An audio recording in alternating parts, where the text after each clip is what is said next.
പണ്ട് രാജാക്കന്മാർ ഭരിച്ചിരുന്ന കാലത്ത് മോഷ്ടിച്ച മുതലുകൾ സൂക്ഷിക്കുവാനായി കള്ളന്മാർ ഒരു പ്രദേശം കണ്ടെത്തിയിരുന്നു. ആ പ്രദേശത്തേക്ക് എത്തിച്ചേരുവാനായി കള്ളന്മാർ ഒരു മാപ്പും ഉണ്ടാക്കിയിരുന്നു.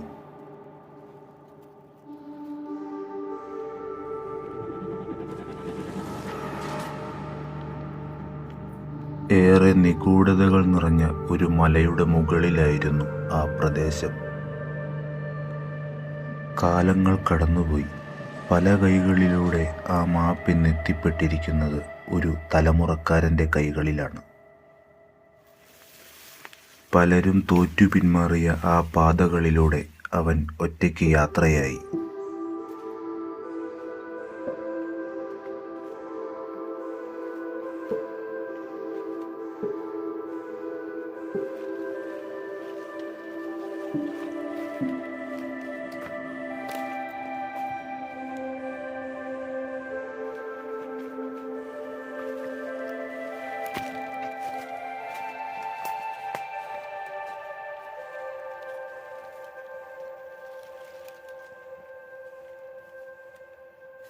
ഒരുപാട് നടന്നെങ്കിലും മാപ്പിൽ കാണിച്ചിരിക്കുന്നത് പോലെയുള്ള അടയാളങ്ങളൊന്നും തന്നെ അവന് കണ്ടെത്താൻ കഴിഞ്ഞില്ല.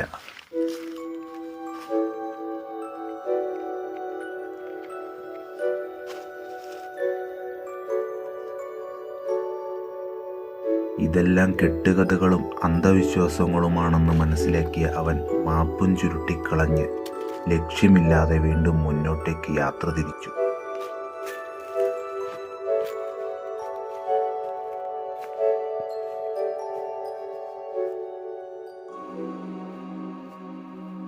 എന്നാൽ പാതി വഴിയിൽ അവൻ മറ്റൊരാളെ കൂടി മുന്നിൽ കണ്ടിരുന്നു.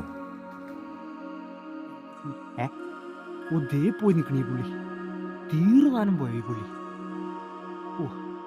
ഇട്ടോ ഞാൻ പറയണ്ട്. തന്നെ ലക്ഷ്യസ്ഥാനത്തേക്ക് എത്തിക്കാനുള്ള ഒരു വഴികാട്ടിയാണ് അയാൾ എന്ന് അവൻ വിശ്വസിച്ചു.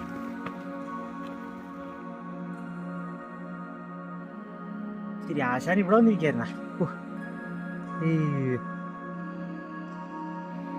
അങ്ങനെ അവസാനം നമ്മൾ നിധി ഇരിക്കുന്നിടത്ത് എത്തിയല്ലേ?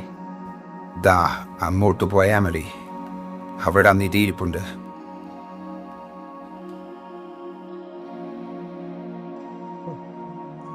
എന്നാന്ന് പോയി നോക്കട്ടെ. ചാക്കൊന്നും കൊണ്ടൊന്നുമില്ല.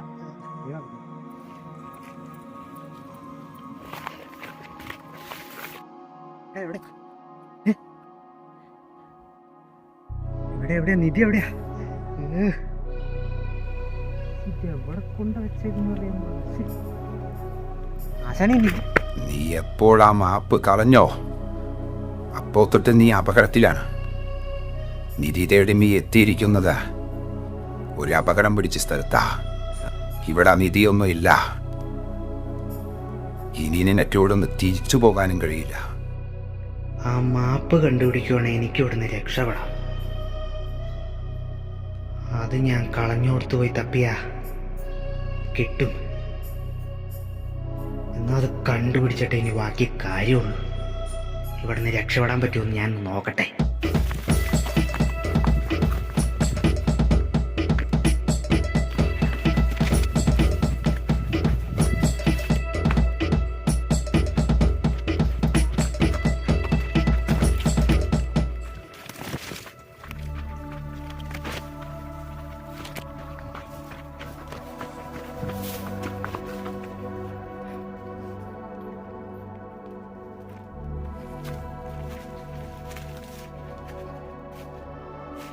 അപ്പോൾ പണ്ടാരി ഇവിടെ ഉണ്ടോണോ ഇട്ടിരുന്നത്? കോപ്പ് കാണുന്നില്ലല്ലോ. മാപ്പ് കണ്ടെത്താൻ കഴിയാത്ത സ്ഥിതിക്ക് ഇനി ഇവിടെ നിന്നും ഒരു തിരിച്ചുപോക്കില്ല എന്നോർത്ത് അവൻ നിരാശനായി. എന്നാൽ ആ നിധി ഒളിഞ്ഞിരിക്കുന്ന പ്രദേശത്ത് തന്നെയാണ് അവൻ ഒടുവിലെത്തിച്ചേർന്നത്.